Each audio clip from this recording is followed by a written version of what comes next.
On this episode of the Warped Reality Paranormal Podcast, Ghost Joe interviews Sara and Rob from the Get Haunted Paranormal Network about their views, experiences, and plans of taking the network to the next level. Also, Edgegrave Dave reviews the new Final Destination movie, Bloodlines. So grab your EVP recorders, turn down the lights, and get ready for an unforgettable episode. Let's get haunted! Do aliens exist, and are they among us? Are weird creatures lurking in the darkness? Do evil entities hide in the shadows of your bedroom while you sleep? Join us as we explore all this and more on the Warped Reality Podcast. What's going on, everybody? Welcome to the Warped Reality Paranormal Podcast. I am your host, Ghost Joe, and do I have an awesome show for you? You could probably recite what I'm saying by now if you actually listen to me. Anyway, on today's episode, I'm joined by none other than Sara and Rob, the masterminds behind the Get Haunted Paranormal Network. These two, along with their incredible team, have been making waves in the world of ghost investigations and podcasts and everything to do with paranormal stuff, offering thrilling content and firsthand experiences from some of the most haunted locations around the country. We'll talk about their journey into the paranormal, their most chilling encounters, and what's next for Get Haunted. But that's not all. We'll also tackle a hot topic that's been circulating in the paranormal community, a mysterious clip that some claim features the real-life Scooby-Doo team. Is there any truth to it? Is it just another urban legend? We'll break it down and see if Mystery Inc. really has roots in reality. So this story was brought to me by my buddy Bill Van Vagel of the Land of the Creeps and Music, Movies, Sports, and Stuff podcasts. Definitely check those shows out. They are awesome, and Bill is a great host, so you're going to love them. His links are going to be in the show notes. Please check it out and support him. So in the reel that he sent me, they claim that the concept of Scooby-Doo, for those youngins out there, Scooby-Doo is an animated Hanna-Barbera series debuting in 1969 about a group of young people that went around and solved mysteries in their van with their Great Dane dog, Scooby-Doo. Well, this clip claims that it was based off of a real group of teenagers from 1961 calling themselves the Doober Scoobers, who, you guessed it, traveled around solving mysteries in the Indiana area with their very smart Great Dane dog named Jasper.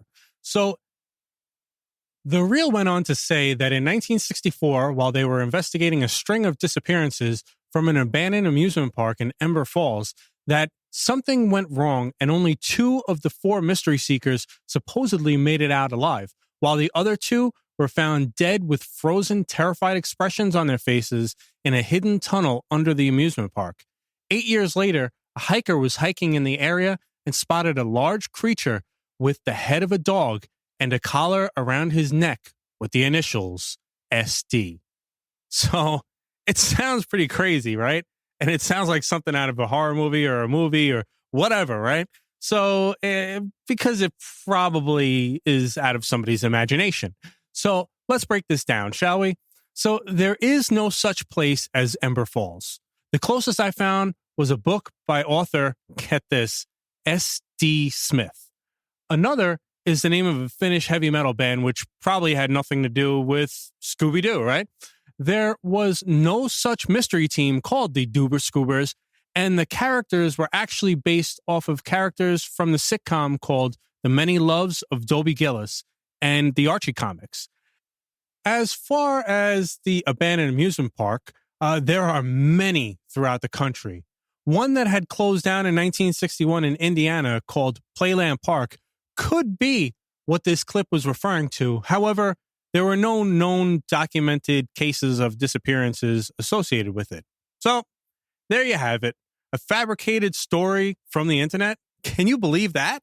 All right, so before we get into our awesome, horrible review with Edgegrave Dave, where he reviews Final Destination Bloodlines, which is awesome. You're going to love this. You're going to love this review. Definitely check it out.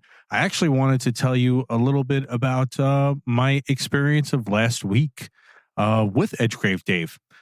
So Edgegrave and I had went to go see Metallica. He graciously offered me a ticket to the Friday concert of Metallica. And me and him have not seen Metallica since freaking 1997 together. So that was an amazing experience. But before the concert, I actually wanted to let you know what happened here. So I had met him at his house beforehand, and met his lovely family. I've met them before, but it's been quite a long time since I had seen them. Right. So before we went in there, he actually gave me a little bit of a preface, or not even a warning. I wouldn't call it a warning, but he was like, "Yeah," he goes, "You have a big fan in there, so wait till you get in there." I said, "What do you mean?" Right. So when I went in there, his daughter, Morgan Edgegrave, she loves the podcast, loves it. She was, reciting things that I had said and told me that, she loved what I did here and what I did there and what I said here, and that she thought this was funny and that was funny. And I'll tell you guys, so I've thought about quitting the podcasting thing quite a few times, right? Because sometimes it's frustrating when, you put so much effort into something and you look at the numbers and you're like, man, I'm like, how come I'm not getting the numbers I should be getting? What's going on? It's got to be something I'm doing, And I, after seeing that and interacting with Morgan Edgegrave about it, I came to a realization. Now, mind you, a lot of people have talked me out of getting, stopping talking about, not doing the podcast and stuff. Bill Van Vagel, as I mentioned him before, with the segment, he's been instrumental in keeping me going and keeping me motivated, as well as Trebles Garcia from the Paranoid Radio podcast. He's also been a very, very huge supporter of me and the podcast, and kind of telling me like, don't worry about the numbers, don't worry, as well as Edgegrave Dave and Nat Man and John Wright and everybody. But I didn't really think about it until I met Morgan and how much she truly enjoys the podcast. And then it came to my realization that, what? It's not about quantity of listeners. It's about the quality of listeners. And to have her as a fan, and to even if it's only 50 people listening to the show, if they truly love the show and they truly love what I talk about and how I do it and how I bring the message across, that means more to me than anything. And, I just wanted to thank Morgan for that, right here on the air and stuff, because it's because of you that I have like this newfound motivation to keep going with the show. So thank you. You're awesome. Keep listening. I'll keep making content. If you have any ideas that you'd want me to talk about or anything, definitely let me know. Let Edgegrave Dave know, and he'll bring it to my attention, and we'll do it. I have a lot of great things coming up for this podcast, including, new people involved and new formats of doing things. And I think everybody's going to really enjoy it. And so that's all I wanted to say. And here's Edgegrave Dave with his awesome, horrible review. Let's go, Edgegrave. Horrible reviews with Edgegrave Dave. Hey guys, Edgegrave Dave here. And just like the legendary words of Guns N' Roses from their Use Your Illusion 2 record, it's been 14 years of silence. It's been 14 years of pain. It has been 14 years since the last Final Destination movie. And here we are at the time of this recording in 2025. I just bore witness to the IMAX presentation of Final Destination Bloodlines. And it has already earned a whopping $102 million, surpassing all expectations. And the other thing that it has sure as hell surpassed was all fear. You all know I don't want to spoil anything for you. So here it comes. Here is a blood-lined Edgegrave warning. Spoiler alert. Though it has been a long time since the original film has come out, this franchise has been around a quarter of a century, which is unbelievable. And I have always personally found this to be one of the scariest series of all time because it's not a creature, it's not a monster, it's just death. And no matter how you try to escape your fate, no matter what premonition that you have, when death targets you and death's plan, that is it.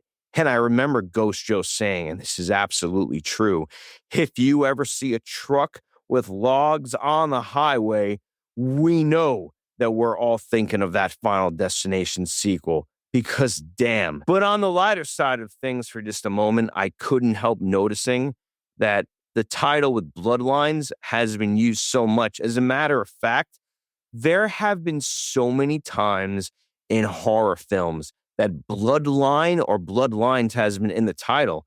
Just for sake of example, Wrong Turn 5 from 2012, his Wrong Turn 5 Bloodlines. Hellraiser Bloodline in 1996, the newest Pet Sematary film from 2023, that was Pet Sematary Bloodlines. We even had Tremors 5 Bloodlines.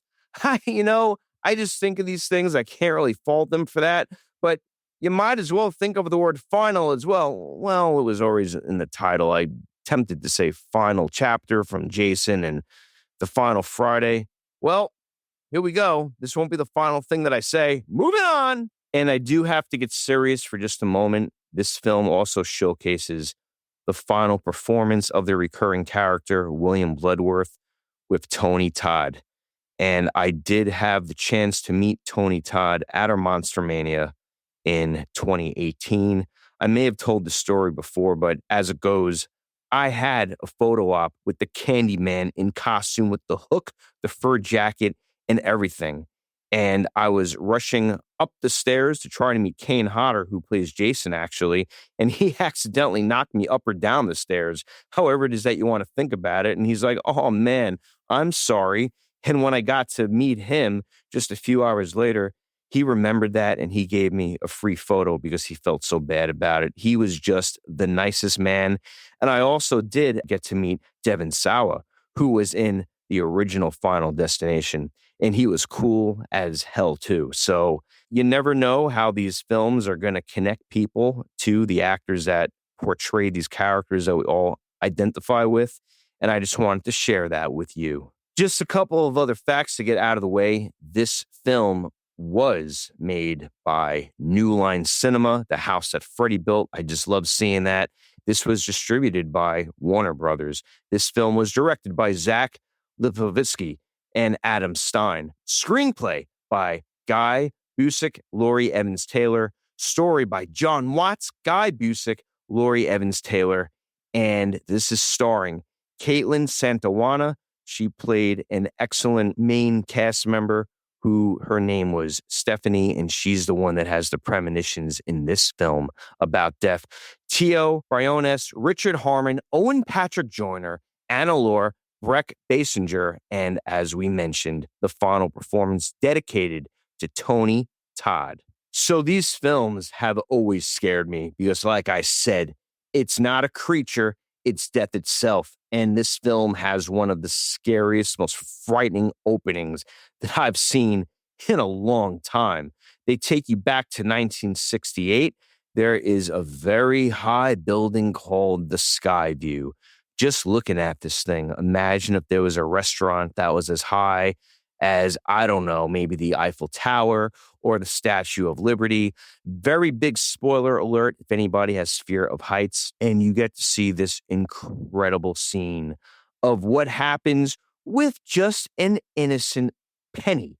And all that I'm going to tell you is that they're listening to the song, You Know You Make Me Want to Shout, and there's a glass floor. And when they stomp, you might be able to imagine what happens next. The gore and the carnage, and seeing this in row J of an IMAX theater really makes you feel like you're in the experience. Really, really frightening stuff because, as many of us know, in the Final Destination films, anything can kill you. and you're always on edge. You're always just a little bit out of your seat, and feeling that feeling really paints the whole atmosphere of what's to come. And that's what some of these audience members, including myself, kind of live for. You sort of want to be uncomfortable, but being safe at the same time that you're in your seat. But it sure makes you think. And in a very interesting way, it does try to loosely bridge the gap to the previous Final Destination movies, as that sky view scene was in 1968. That scene had a main character named Iris. Iris is the grandmother of Stephanie. Stephanie is the main character that is a college student that has the premonitions that she knows the order of which her family is going to die. Well, her grandmother, Iris, not only had the premonitions, but she had a book that showed some of the previous kills from the other movies, including the dreaded log truck. Oh, yeah. It's been a long time since I've seen these films, and that book really does help to jog your memory. As a matter of fact, I'm not even so certain I've seen the last one. I certainly do remember parts 1, 2, and 3 pretty well. The roller coaster one, especially, which is part 3. And, seeing this in an IMAX presentation with the sounds and the music really made it quite the enriching experience for me. But I even think when this comes out in streaming or Blu-ray, and this was originally supposed to come out as an HBO Max movie, I'm sure glad that the movies are doing better nowadays, that this did come out theatrically, because it is absolutely one of the best ones in recent memory. I'm going to absolutely have to go back and see the other ones at some point. Again, I really love how no scene is not unnecessary. Every single scene leads to something. It really plays with you. The way that the music even creeps up, the way that the camera kind of zooms into something as innocent as a vending machine that has snacks that can kill you, from a hose that fills up with water, from if you have a bar in your backyard and you drop a piece of glass and it's mixed with the ice. Oh man, they really kept you guessing there. And one of my favorite characters, who is played by Richard Harmon, Eric. This is a pretty cool dude. He's got some piercings, some tattoos, doesn't really give a crap about too much. They kept playing with you so much about the piercings that he had. And let's just say that he has a plan on maybe how to go and cheat death. But can any of us? That's something that really made you think. Graphically, emotionally, visually, this film really is appealing. I think that you're all going to really enjoy this one. If you are a fan of the series, this is absolutely one of the best entries in it. I do also want to say that there is no post-credit scene, so if you are waiting around for that, believe it or not, the animated credits with the penny itself is a pretty fun watch, actually. I did enjoy that. I think that the way that this movie ends was also very, very fitting. Certainly not going to give that away. So it's definitely something that I think that you should check out. This film, for me, is easily a 4 out of 5 graves. I really did enjoy it, and I sure hope that you guys too. Will Final Destination Bloodlines be the final of the Final Destination films? Not really sure. That's really anybody's guess. But I do want to say, much like in the Saw series, it does teach you to appreciate life. Because after all, life is for the living, and that's why I want each of you to go enjoy yourselves and have a good horror time. So, Edgegrave out. Thank you to Bill for checking this one out with me, and back to you, Ghost Joe. Stay groovy. So now it's time for the main event, my interview with the awesome Sara and Rob of the Get Haunted Paranormal Network. Don't forget to check out the show notes for all of their socials. And while you're at it, check out all of the awesome podcasts that run on their sites as well, because you will not be disappointed. There's something there for everybody, and some amazing people are behind the team. And yeah, just support. That's how we keep making content. And that's what keeps us motivated to make content. So on with the show. Ladies and gentlemen, are you ready? On this very special episode of the Warp Reality Paranormal Podcast, I speak with the founders of the Get Haunted Paranormal Podcast Network and new friends, Sara and Rob. They, along with their amazing team, bring a slew of entertaining paranormal programming, as well as host ghost investigation tours around the country. So what's going on, guys? How's it going? Good. How are you doing? Good. You good, Rob? You look a little... Oh, okay. It's just I didn't know if hair, you were bro. frozen. I You look took my kind of hat frozen off there. because I've been wearing a hat all day. And this is an audio only. And Joe, Yeah, that's true. there's no That's judging true. my hairdo tonight. No, I wasn't judging your hair. Nope. I don't want to get canceled. No, so let's get into this. So, Sara, let's start with you though. Yeah. What interested you? What initiated your interest in the paranormal? Well, that's a really good question that I never really answer because I'm not, I think it's just who I am. I think it was just something that I had a mother who was very much into more of that astrology and psychic mediums and angel numbers, right? And numerology. And then I have two older sisters who are 10 and 7 years older, who were always into horror movies. So, right, growing up in the 70s and 80s, sort of, being like the little one that was always in the rooms while they were watching those movies. I think it was just a natural progression to be like, it's just normal to be into scary stuff. Yeah, no, absolutely. I started. I mean, I'm 44, so I was watching Friday the 13th Part 6 when I was 8 years old and 7 years old. And, I mean, I grew up on horror stuff, so yeah. I guess it's kind of a rite of passage. I guess it is. But, it is. How about you, Rob? How did you get started? So,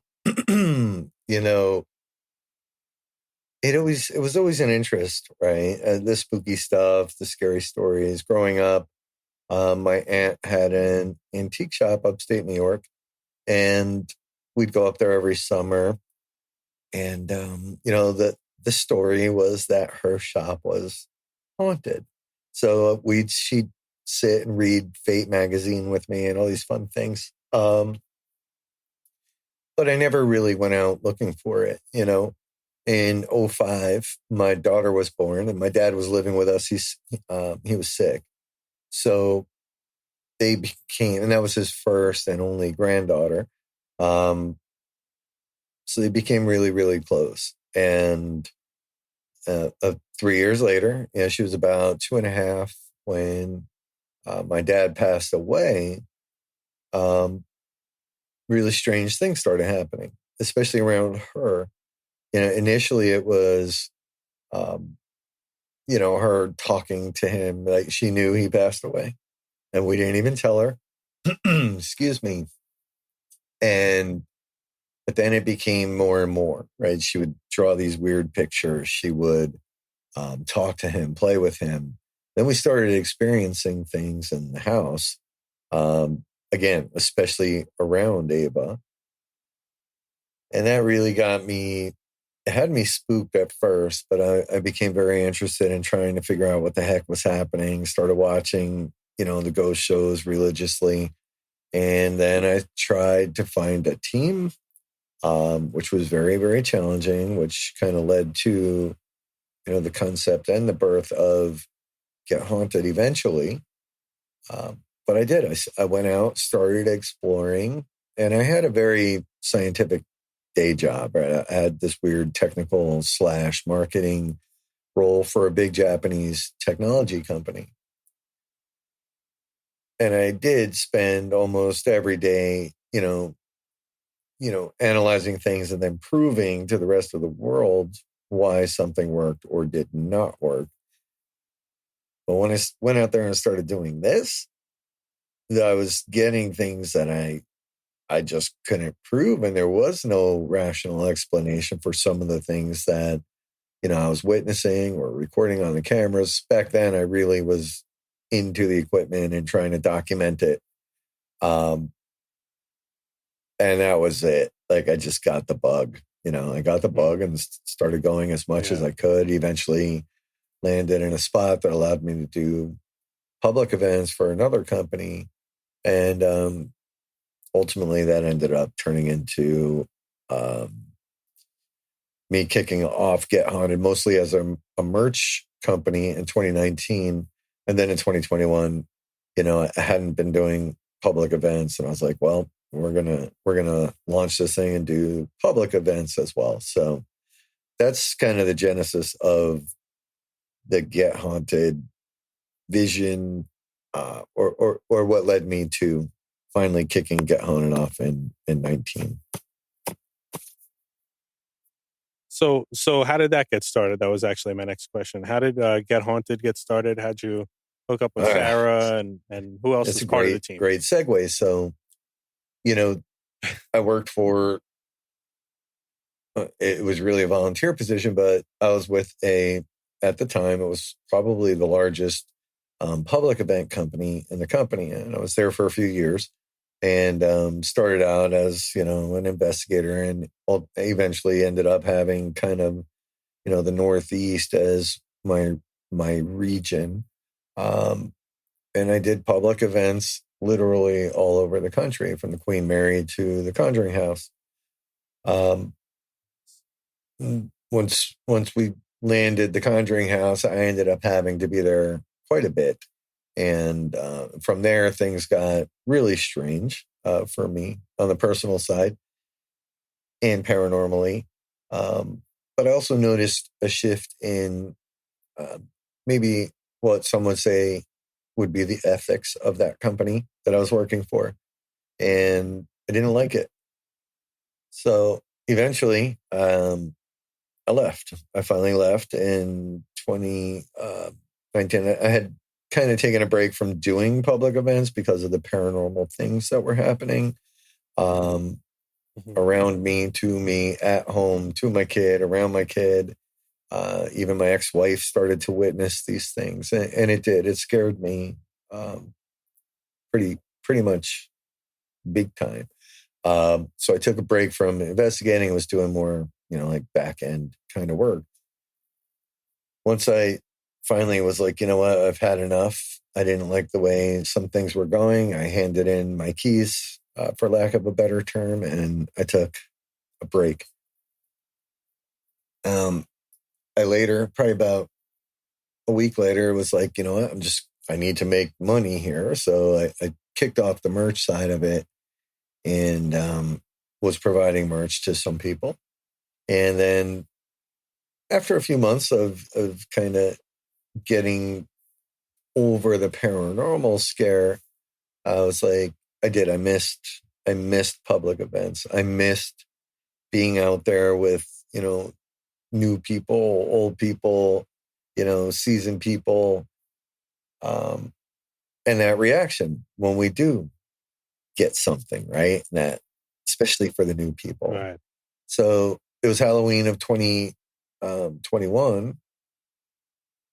And it really wasn't the plan, but I was down at Selma Mansion and I was like, you know what, we're gonna try this. We're gonna kick this sucker off. So I launched public events, somehow managed to get about 15 events lined up for the following year.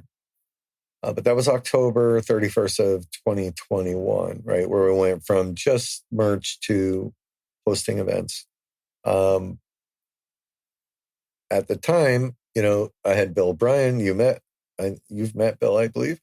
Bill Bryan was helping me, and Tanya. And months prior, Bill had set up a podcast interview with Sarah in December. I don't even know when it was originally slated, but months prior, Bill had set that up. Now that we were doing things together, he's like, hey, I want you to come on this show, Paranormally Blonde, in December. And I really, believe it or not, Joe, I didn't really like going on podcasts or being on the air, right? So I was dreading it. I really didn't want to do it. And Bill can attest to that. But on 12/22 of 2021, I went on Sarah's show, Paranormally Blonde, and we essentially pitched what the vision and the mission of Get Haunted always has been. And for me, what I had witnessed at the prior place. And what I was witnessing in the field was that, there are a lot of very talented and skilled people out there, all working mostly in silos, right? Because it is hard to find a team that would accept you if you didn't have enough equipment or enough time in the field or a certain level of expertise and whatever. And I struggled with that. So I wanted a place or a community where people would work together and those silos would start to come down, hopefully. Or, best case scenario, the silo gets bigger and you let more people in. Wanted a place where people could share their thoughts and their ideas and their evidence without being criticized or belittled or made fun of. So that was kind of the notion. I had no idea how to execute that the right way, at least. So I, maybe it was just meant to be, but I start pitching this idea and this project to Sara on her show, and it resonated. And Sara can kind of take it from there. I believe she's frozen for a moment here, but no, I see her. She's moving from over here. Oh, okay, good. So Sara, There she is. explain to everybody how amazing my idea was.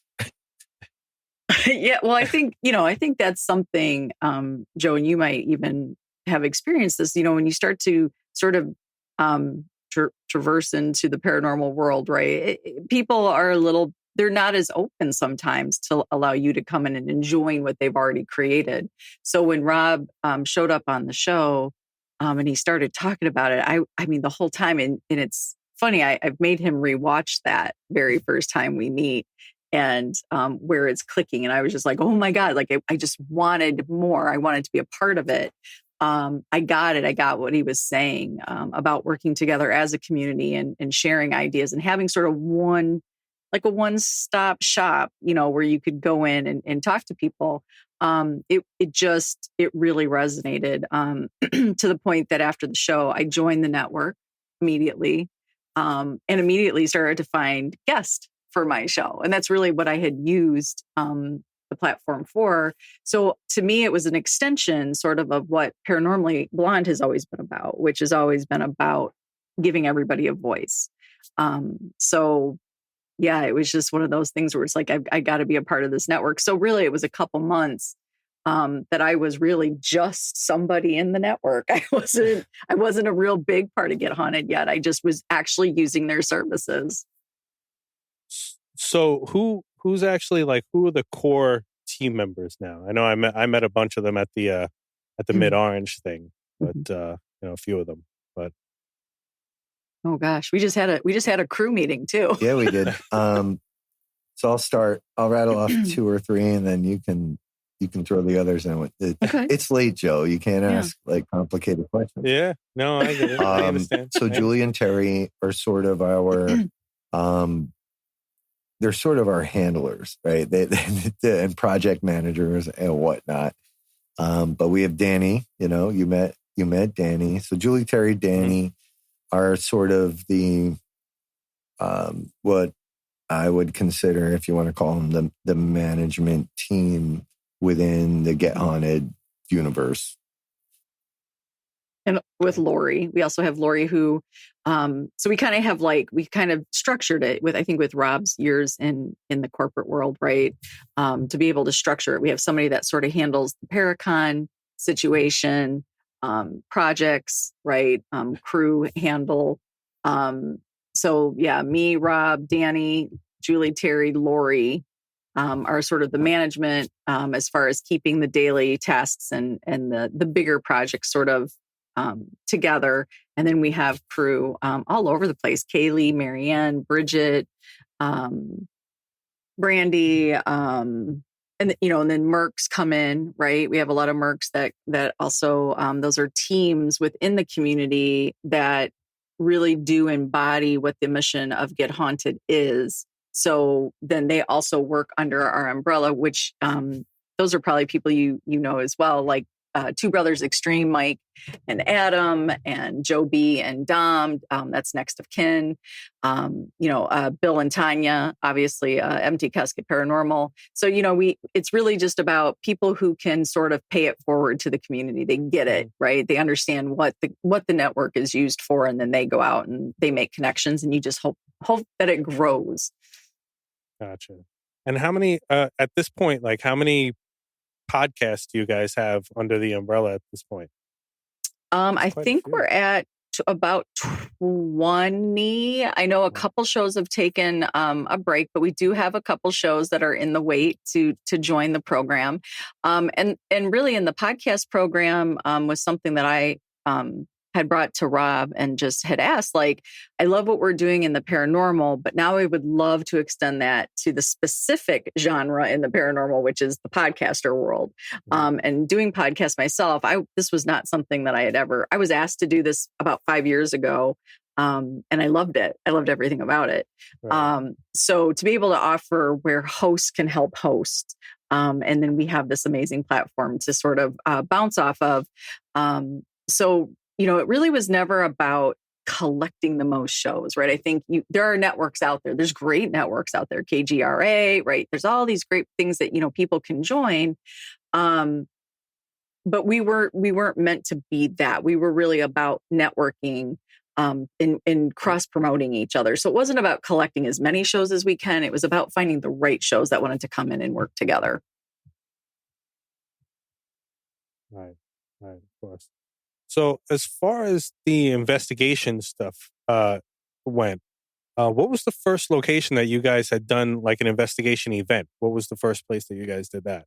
The very first was White Hill Mansion in Fieldsboro, New Jersey. Okay. And having had, probably 100 under my belt, with the other place, and White Hill being so close, and I'd been there so many times, it just made sense because I knew the place. It was close enough. I figured we could probably sell enough tickets to make it worth it, and we did. That very first year, I think people were hungry for something different. And, the market wasn't quite so saturated with quote unquote event companies, which people label us as. It's not what we are, but we do carry that label with certain folks. But yeah, White Hill, which is still, one of my favorite places. There's just always something going on there. And, it's sort of like a second home for me.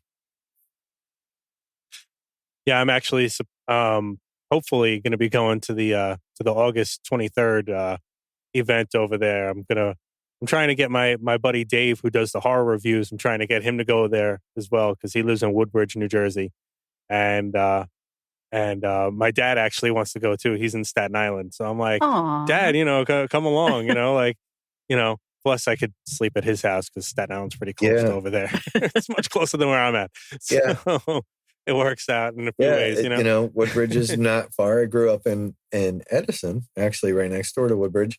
So that's an easy drive for him. Yeah.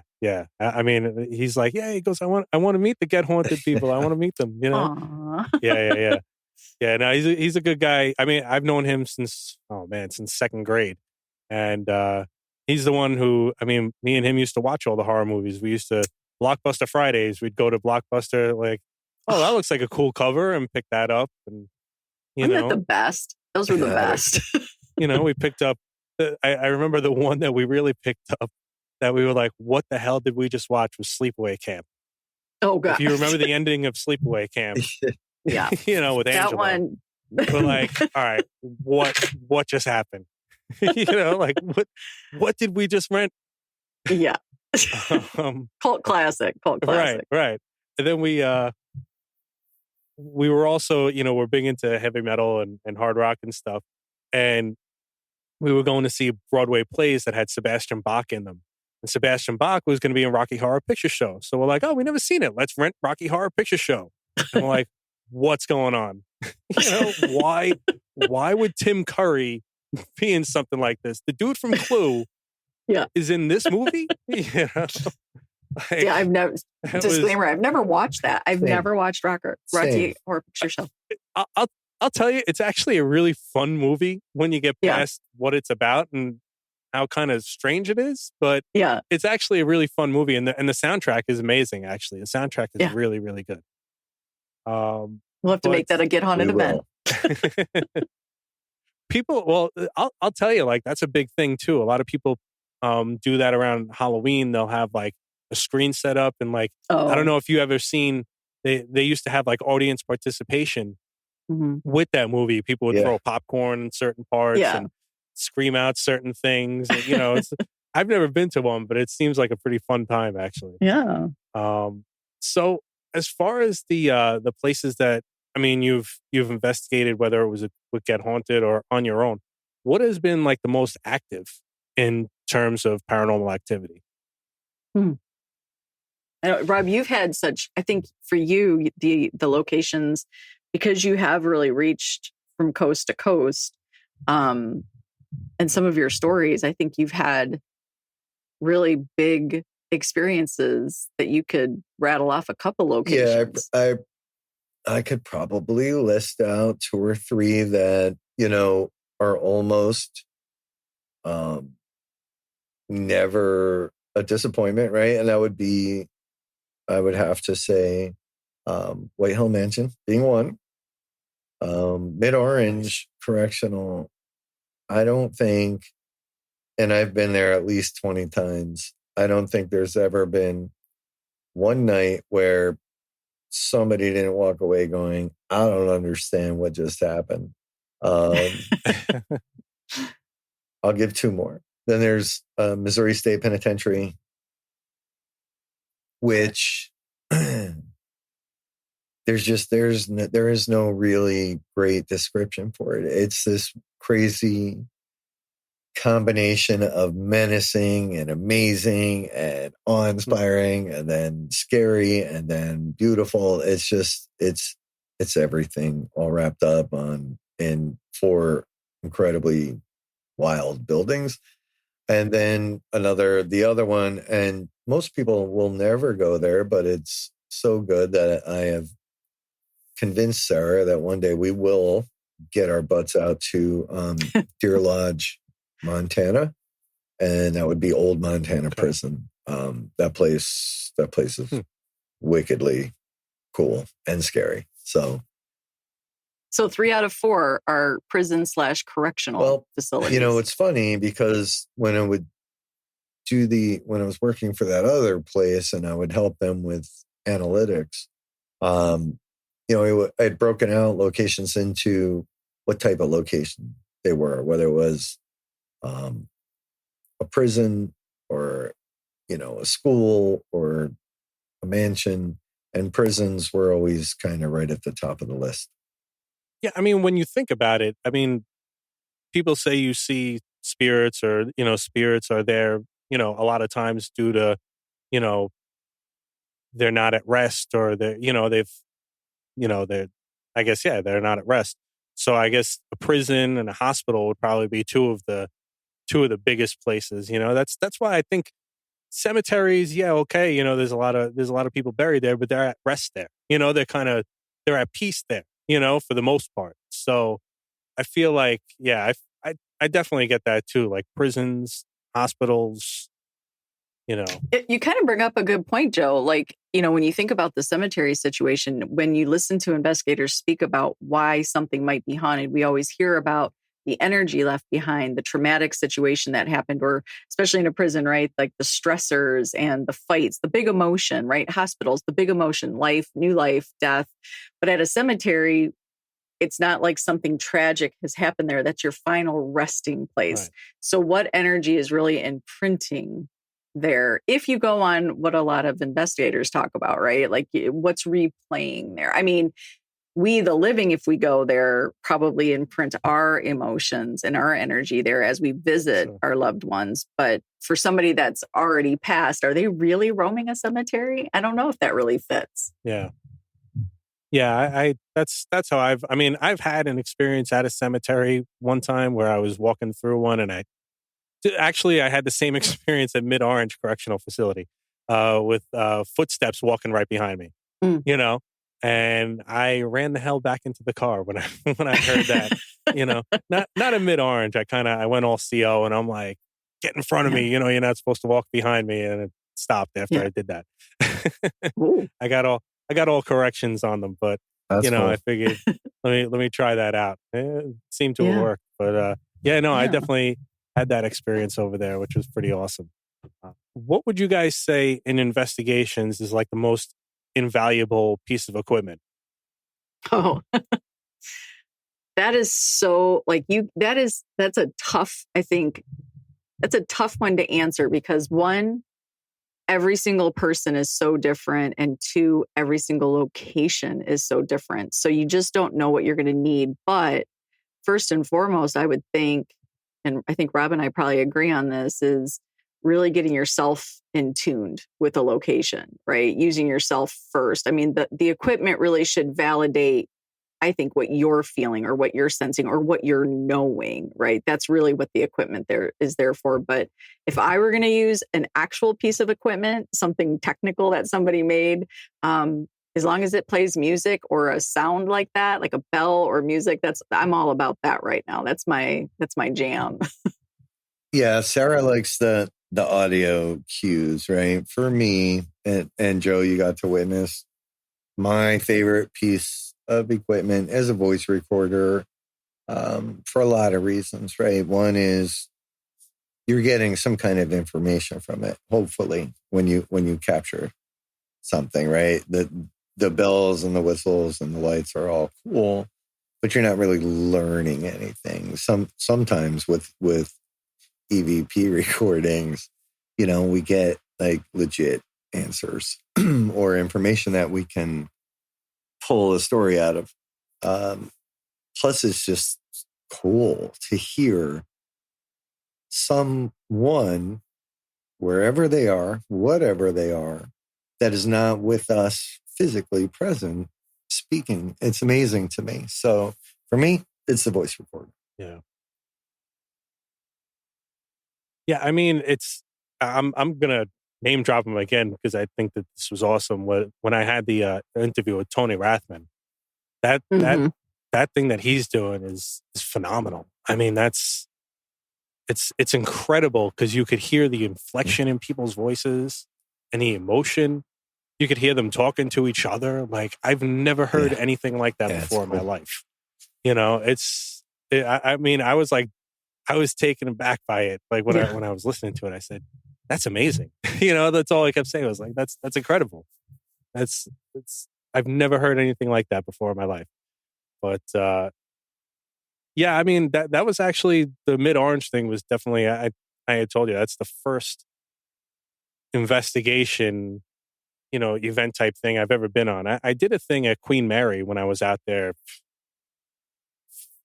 12, 13 years ago. But to be honest with you, there was like 20 people walking around together. You're not really, I mean, I like how you guys do it with the groups, because it's not, if it's too many people, I feel like you might not get anything. I feel like there's too much going on, or at least if there is something going on, there's too many people. There's too much going on for people to even notice.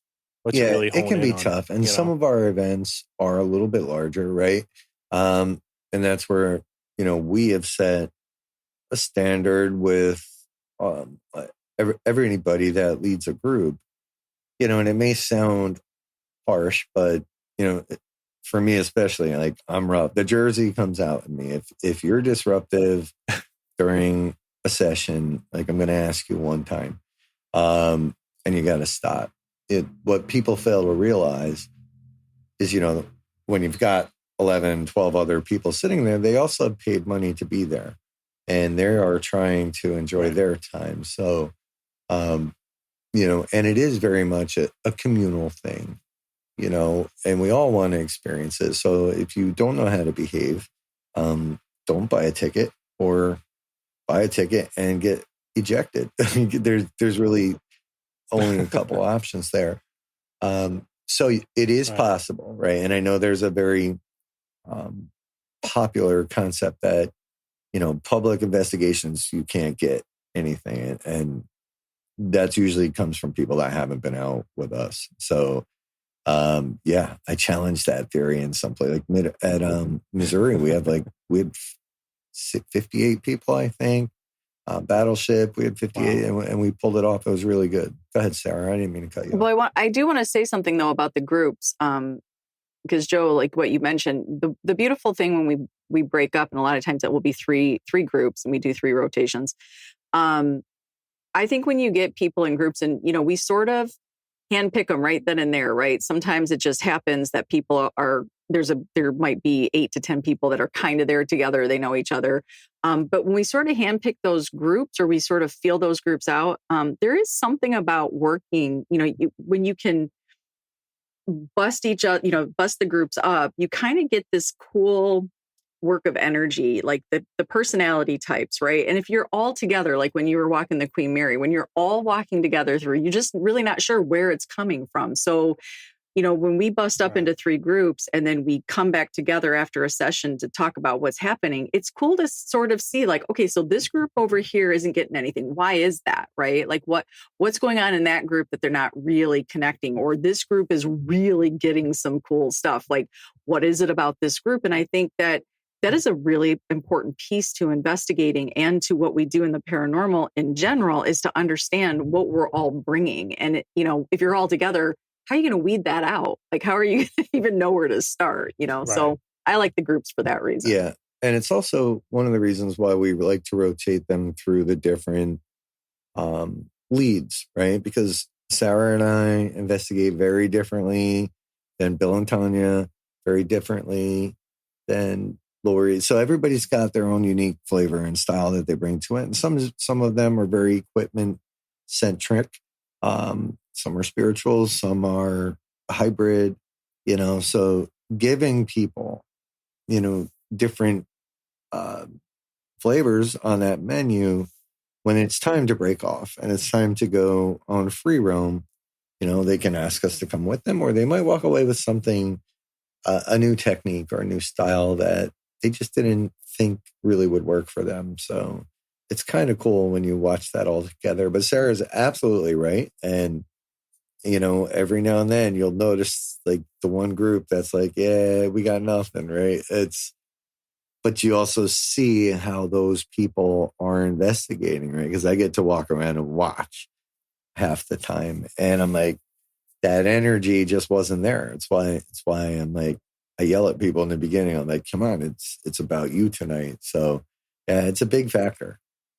Here's the question I guess everybody asks, and everybody pretty much knows what they're going to say off the top of their head. But if money was no object, which haunted location would you love to investigate or have an event at, if you could? Well, you know what my answer is, and it drives you insane. Because to me, it's never been about the location. It's really about who I get to go with.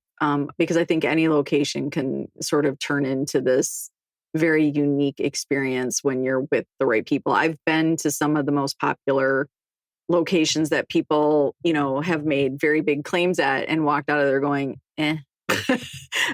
So I think for me, it's really about being with certain people. I don't, except I did say the other night, maybe like if I could go and do the catacombs, right, in France or, Paris or something, maybe something like that. Right, but I don't really have one specific location. What about you, Rob? Yeah, look,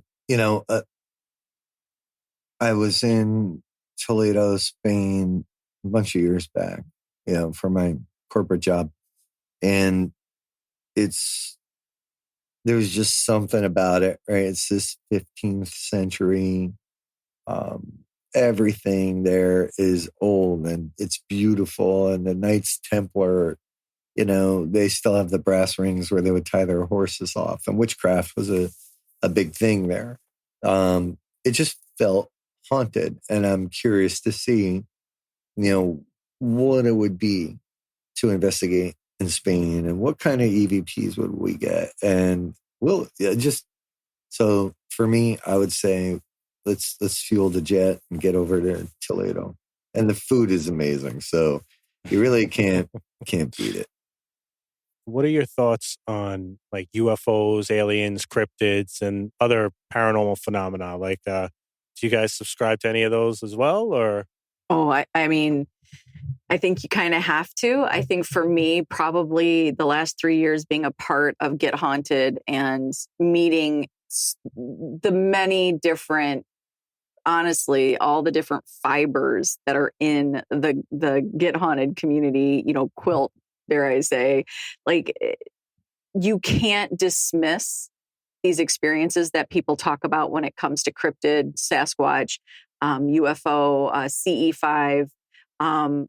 So maybe where I never disbelieved anything, but I don't think that I gave it much thought. I would say in the last 3 years, it's definitely been, that world's opened up for me. And I don't know that I don't think that I think of it in the same terms anymore. So we call it Bigfoot, we call it alien or UFO or CE5.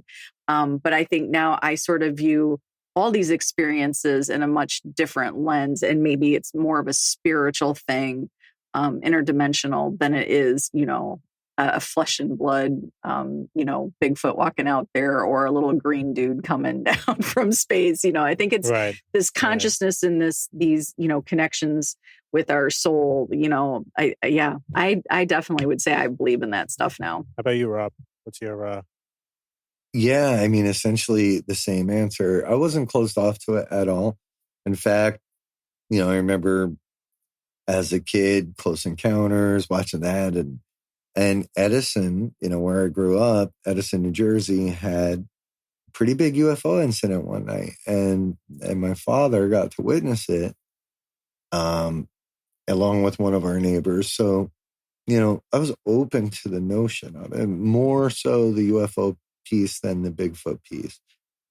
I have this weird fear of primates, right? I don't like gorillas. So Bigfoot for me was never anything I really wanted to run into or even believe in.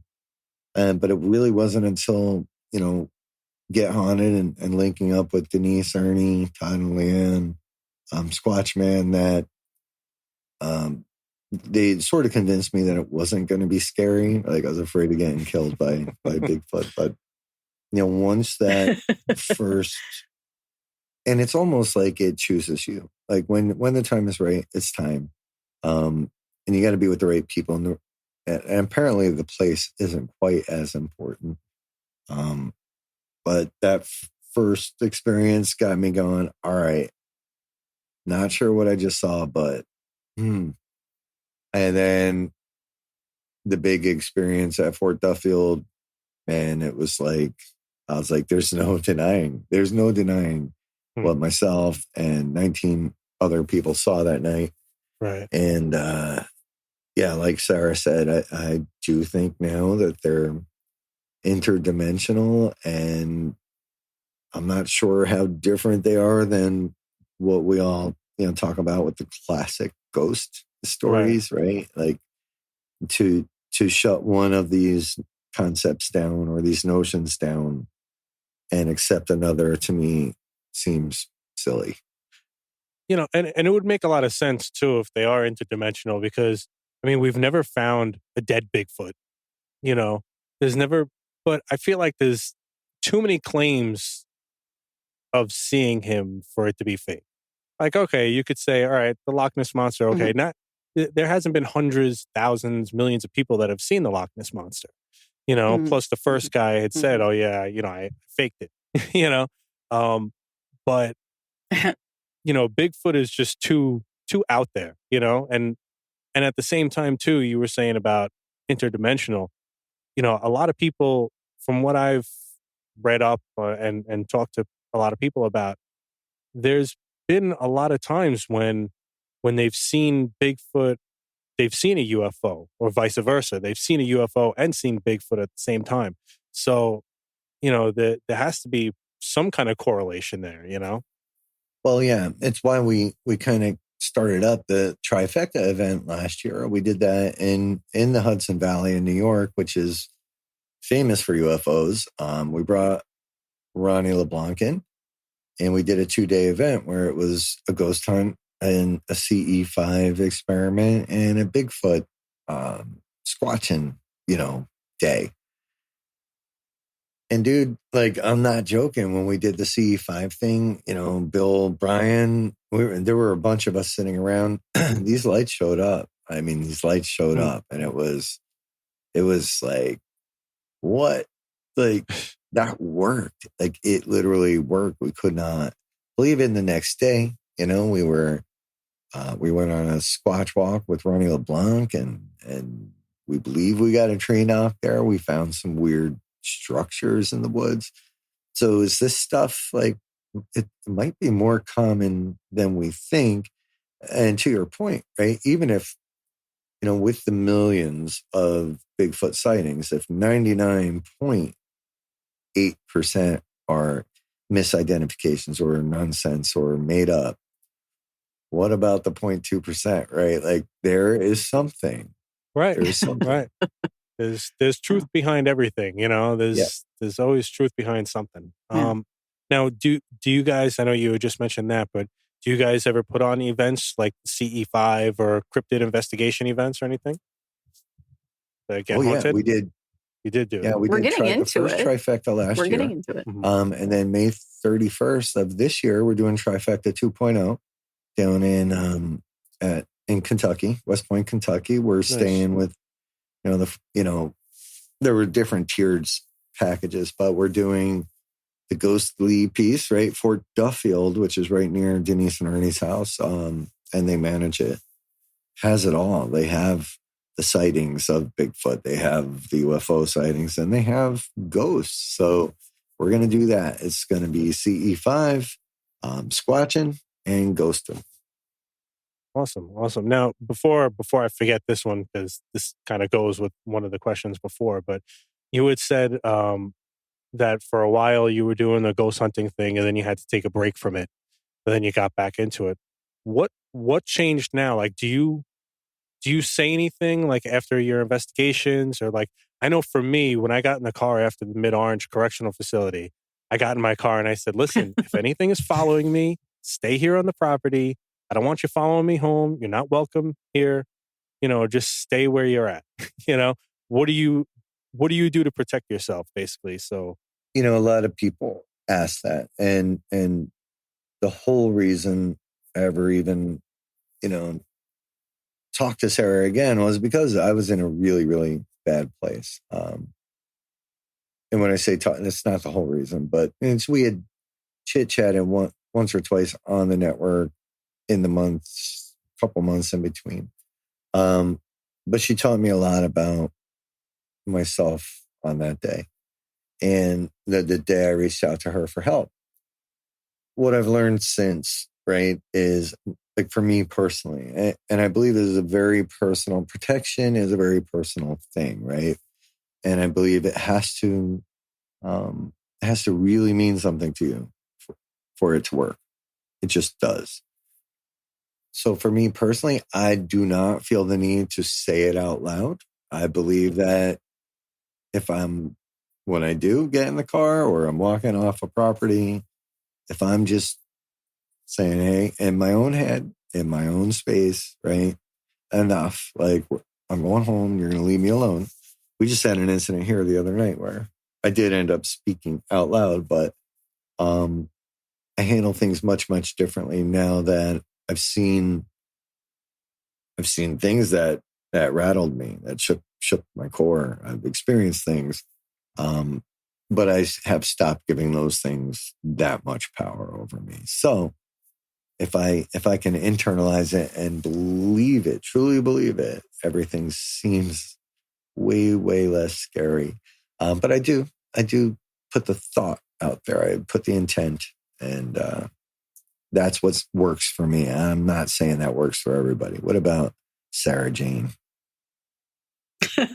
I don't, I think that is something, and I don't down people for doing it. I don't judge somebody for walking off a property and saying, oh my gosh, if something is following me, no, you cannot come here. To my email, ghostjoeny@gmail.com. It has not been my experience in the amount of time that I've been in and out of the field to have that feeling. But I think that everybody comes at it very differently. I practice Reiki, in my own time. I study Buddhist lessons.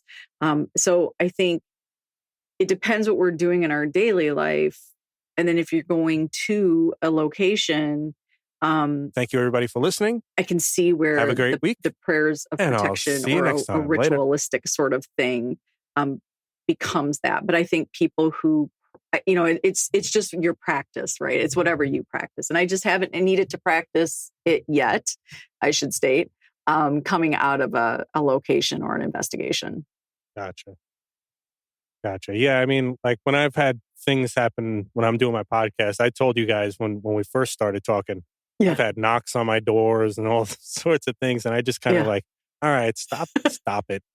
Just like kind of like telling my kid, like, all right, just cut it out. Cut it out. I know you're there. Yeah. Just cut it out. Yeah. Look, most cases for me, I just think it and feel it. The other night, things got a little dicey here with some things. And I did. I was out loud like, yo, knock it off. Like, and you're out. Like, you're out. And it got a little funky here. But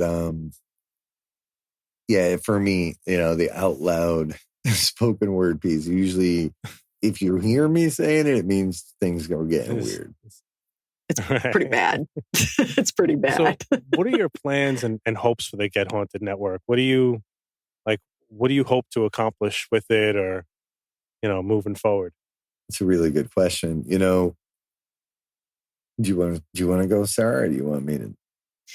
Well, I think that's such a great question, because when you're the founder of Get Haunted, right? So you had this beautiful mission and you created Get Haunted, and then I came in and took it over. So I think that the two, the two perspectives they might be a little different, but have I asked you that lately? Like, how do you see it? Yeah, look, so where we are today, right, is nothing I ever could have imagined it turning into, right? And it's not like we're making a shit ton of money. Am I allowed to curse? We're not making a whole ton of money and all that. We're not rich and famous, but and I can admit and will forever admit, right? I had this thought in my head of what I wanted it to be, but for me personally, I don't think I ever could have executed it the way Sarah has, right? And that's especially around the community part. And she did take over, because a couple of months in, she sent me an email and she was like, hey, you suck at social media. And I was like, you're right. So her first real mission here was social media manager. And she grew this network into like a beast. But I sit back today, right? And we're watching books being published and our names coming out of people's mouths, good and bad in some cases, and from people that we just probably never would have expected, giving lectures, being invited to speak at different places. And it's watching what's honestly one of the most gratifying pieces is watching the offshoots grow, right? Next of kin Paranormal, watching the Paranormal podcast program bring in numbers that like a lot of people wish they could get on certain shows. Watching the teams collaborate, watching a Paracon that Sarah's helping with, flourish. Those things really, for me, far surpass anything I ever thought this could be, right? So we're on year 4. Are we on 4 yet? Oh my God. And it's a struggle. Like, that's what a lot of people don't understand. I have literally put my entire life savings into this, and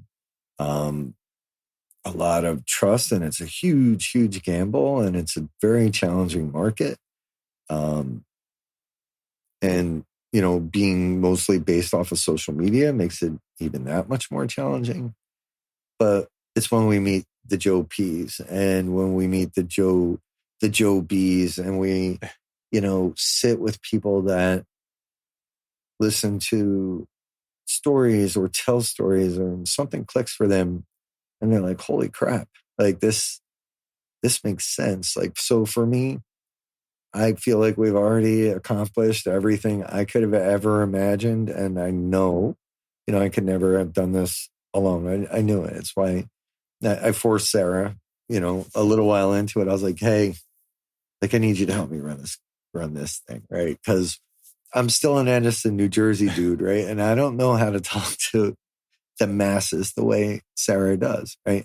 And she brings this element to it that makes it very, very human, even digitally speaking, on Facebook or social media, which is not easy. It's not an easy task, right? It's very hard for me to type something out that would make someone go, well, goddamn, I feel very welcome here. It's just, it's not who I am.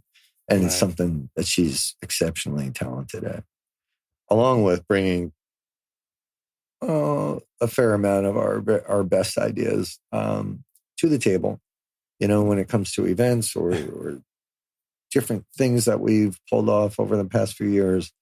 A lot of them came from Sarah. So yeah, man, like so we've done more than I ever thought we could do. What I would like to see moving forward is for some of the larger groups or entities to stop being over in their corner, and let's all kind of work together and build something really, really, really big and really cool. And we're slowly chipping away at some of that. What about you, Sarah? Well, I think that when you look at Get Haunted itself, the brand, right? It really, to me, how I see this in the future is that it becomes a living entity, right? That the community itself becomes community. And you know, it's paid forward. We laid out the groundwork, and you know, you example what you want to see, what you haven't seen, what you wish you had the opportunities. We try to open all those doors for everybody. Sometimes we get those doors slammed on us, but you know, we open up all those doors, and who wants to walk through them, we welcome them through those. So I would like to see Get Haunted really be a living entity on its own, where that brand itself, right? He did such a beautiful job coming up with Get Haunted. And it really, when you wear that name, it really, you know, some things you see, you know, some brands, they're beautiful. The logos are beautiful, but they're very specific, right? They're very like to that person or to that team, where Get Haunted is sort of this beautiful blanket brand that can land with anybody. Get Haunted could be so much emotion, right? It could be spiritual. It can be your trauma. It's all this stuff that sort of makes the paranormal what the paranormal is. So I really want to see it where, you know, we can go and do our things as well and really work on investigating for ourselves, and watching the community understand what it is to network. Bring back real networking, not social media networking, but the actual living networking where we come together and, you know, Joe P's helping Sarah and Sarah's out there helping somebody else. And you know, we're, you know, introducing each other to people, and that's what it should be. So I guess, Rob, you and I have very similar, but just, yeah, I think Get Haunted could really stand on its own. I really do. Awesome. And what do you guys have coming up in the near future as far as events and stuff like that going on? What's in the near future? I know you said that one thing, you know, at the end of May, but what else you got? Yeah, the trifecta. So this weekend we'll be at White Hill Mansion Paracon. The following weekend we're at the Convent May 10th tattoo shop. Is that? Yeah. May May 10th, the Convent in New Jersey. May 31st through June 1st is Trifecta in West Point, Kentucky.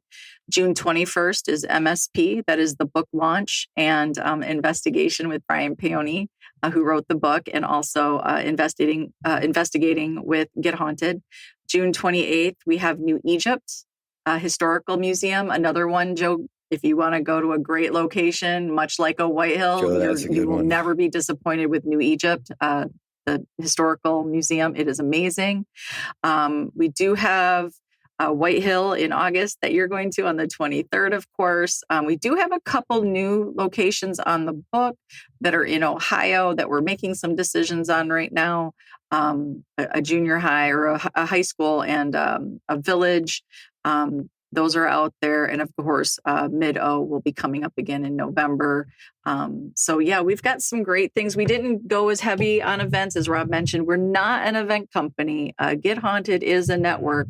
The events are really a way for us to physically express the network with each and every person coming together, seasoned, curious minds to the seasoned investigator coming together to look at these locations. But that's not our main focus. It really is to help find opportunities, help outfit teams with merchandise, help people find equipment, anything that you could need in your paranormal journey, if it's finding a psychic medium or, there's so much to this.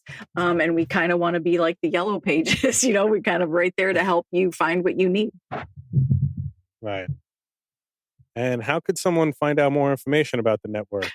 Podcasts. Oh, yeah. Well, events and stuff like that. GetHaunted.com is a great place to go. Beautiful website.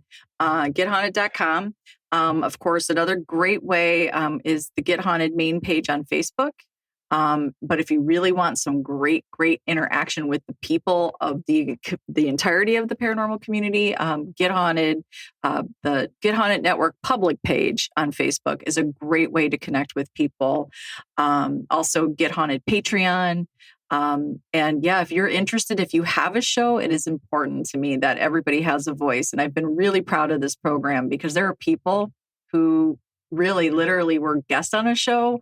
And then they were like, wait, I think I want to do this. And they've done it. And I encourage them to do that because it's a beautiful way for them to express their experiences and their thoughts and theories. So just reach out to Sara at gethaunted.com and we can talk about shows. Awesome. I'm rocking the merch today too. You are. You look good. Looks good. Still waiting on that hat though. I know. We do need to make more hats. Those things sell out. I know, you and everybody else. I'm on it. Well, my business partner does all the manual labor. Yeah, I do. I don't do any of that. He does all the merch. Thank you guys so much for this. This was awesome. And, I appreciate everything you guys are doing for the community too. Because it's, no, absolutely. I've actually been looking, before I found you guys, I was looking for a while for podcast networks for, specifically paranormal podcast networks. And it was kind of difficult to find. There were a couple out there, but, everybody was kind of difficult to find. I would send emails out and I could swear I talked to you guys at a Paracon too at one time. You might probably have. last year at some point. And then, life got in the way. I work 1 million hours a week. So, it wasn't until I finally reached out to you guys a few months back. But, I'm glad I did. I love going on, listening to all the podcasts and stuff. And, it's very, very cool. Well, you're a great addition because you add your shares on the shows and you are an amazing cross promoter. And that's what it's about. Like you get it. And we appreciate people like you that step up. So thank you so much. Oh, of course. I mean, I started the podcast after listening to another podcast called Monsters Among Us. That's why I started. Oh yeah. And yeah. it's a great one. I loved that podcast because I was like, this is what I want to do. I want people to call in or people to leave voicemails and tell me their experiences. Like that's what I would love to do. And nobody ever calls. I don't understand. Like I've had this number for I had to make a fake voicemail of Beavis and Butthead, me doing the voice of Beavis and Butthead, calling in saying about a paranormal experience because nobody else did. I don't have this phone You know? number. Where is this phone I number, saw your Joey? I number. could be. Yeah, I'm always putting it up there. It's on there. It's on his I banners. might as I well say it. didn't It's notice it. 845-600-0744. So this interview kind of ended a little bit abruptly. We kept talking for a while and I stopped it. I really should get into the practice of saying goodbye and having everybody say goodbye. But, you know, you win some, you lose some, you learn some stuff every day, right? So anyways, thank you to Sara and Rob for the awesome interview. It was great learning more about the Get Haunted Network and your personal experiences with the paranormal supernatural. And thank you everybody for listening. Have a great week, and I'll see you next time. Later. Thank you for listening to the Warp Reality Paranormal Podcast, and thank you to all of my guests and contributors that help make this show possible. If you have a paranormal experience you'd like to share, questions, comments, or you'd like to be a guest on the show, please leave me a voicemail at 845-600-0744, or you can email me at ghostjoeny@gmail.com. You can do so anonymously if you'd like. Also, please check out our show notes for all social media links of this show and some of our friends. The Warp Reality Paranormal Podcast, uncovering the unseen.